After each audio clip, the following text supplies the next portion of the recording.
Welcome to Galactic Historian. This is a series where I break down the lore of sci-fi universes. If you enjoy this, please like the video and be sure to leave any other questions you have in the comments below. I'd like to spend some more time on the stories of the Star Citizen universe, the tales of the people who live in it, and their impacts on the verse itself. Think of it as a bit of microhistory or story time. I like that, story time. In honor of the upcoming release of the Crusader Mercury Star Runner, I want to start by telling you the story about, arguably, the most famous Star Runner in the last decade, the Belligerent Duck. The ship was originally named the Razor's Edge when it was owned by a very self-serious information broker. However, a career criminal, Alexandria Dugan, won it off the broker and renamed it to the Belligerent Duck, specifically to piss off the original owner. Dugan was a pilot, info-runner, and smuggler by trade. She worked with her partner, a Banu named Mas Hulan, who was a hacker. They mostly used the ship's impressive computer systems to help set up criminals with false identities, smuggling cargo in and out of secure locations, like the infamous prison quarterdeck, and to pull heists for various clients. Alex proudly referred to the crew as medium fish at most in the criminal world. This meant she got well-paying jobs, but wouldn't end up in the Empire's most wanted. That was until 2948, when the crew met one Mr. Grouse. The crew met Mr. Grouse on Terra Prime. When they did, he had the telltale signs of a recent face modification, seemingly to look as bland as possible. His job was for the crew of the Duck to break into the famous Bering laser labs on Terra and destroy all information on a Project Stargazer in the lab's archives.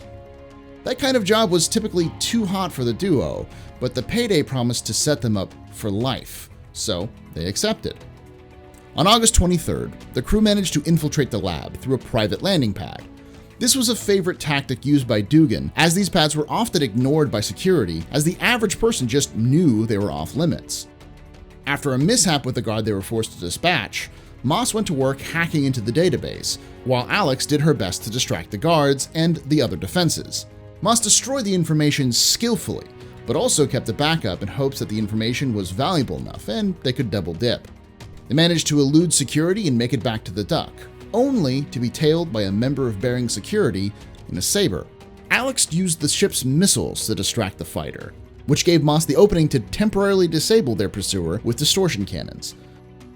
Instead of leaving the planet, they landed near the city in a clearing and activated the registration spoofer. However, the ship was well known for its unique paint job, white with a stylized eye painted on the main hatch. As such, though the ship was able to escape Terra, helpful citizens were reporting sightings of the ship to the UEE. This set them on a path through Stanton, Pyro, Kano, Davian, Farron, Idris, and Garen, with the crew having to call in at least two favors, one with a pirate crew out of Pyro, and another from an old contact of theirs from Tram.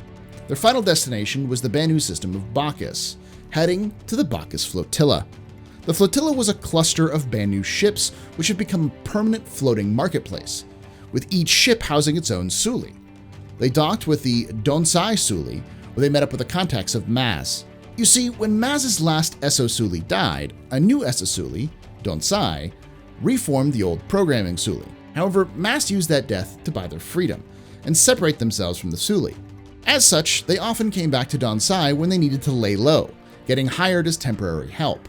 Since the Donsai Suli was a powerful force in the system, few bounty hunters would dare attempt to snag them while they were technically on the payroll.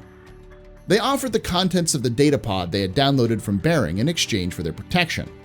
After some work, Maz and Donsai were able to unravel the information, only to discover that Project Stargazer was, in fact, a targeting reticule, one meant to be used to help gunners recalibrate their aim during combat.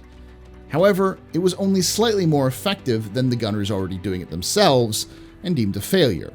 This made both of them suspicious. Why would Mr. Grouse ask them to entirely delete a project that was a total failure? They left the marketplace to meet with their employer, only to discover he was already on their ship, with weapons and ill intentions. Shortly after their departure from the flotilla, Mr. Grouse arrived at the cockpit, gun in hand, and demanding they turn themselves in.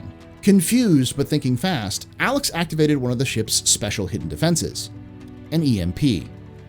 Grouse was knocked off balance as the ship lurched powerlessly through the void. Alex pulled her knife and slashed at the startled Grouse, opening up a wound on his arm and causing the gun to clatter to the ground. They weren't able to savor the minor victory for long, however. An advocacy vanguard and 2 Banu defenders surrounded the ship. Desperately trying to figure out their next move, Mr. Grouse reached into the wound and severed his brachial artery, stating, "Your empire thanks you for your service," before collapsing. Neither of the crew members knew enough first aid to know what to do, and they still had a pressing matter of being outgunned and outnumbered. As Mast tossed Grouse into the airlock, Alex flipped the ship back on and into a daring maneuver, flying right past the vanguard, who secured several direct hits on their ship. While the shields held, they were still in trouble, so they pulled out another one of their secret defenses. Opening the cargo bay, Maz dumped several crates into space directly in the path of their pursuers. After a few seconds, these crates detonated in a blinding flash. You see, each of those crates was filled with 100 anti-missile flares. Thus, the explosion overloaded the other ship's sensors for just long enough to let them escape, and blinded the pilots for much longer. Once free, the pair made a QT line for the system's asteroid belt, and drew up plans to lay low on Lear. They got no money and no answers to the bizarre turn of events, but they were still free. Thus is the tale of how the Belligerent Duck became the most famous, maybe infamous, Mercury Star Runner to this day.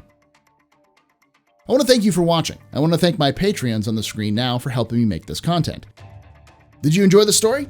Interested in hearing more tales from the verse? Be sure to let me know what you think in the comments below, and as always, remember, ex historia ad astra.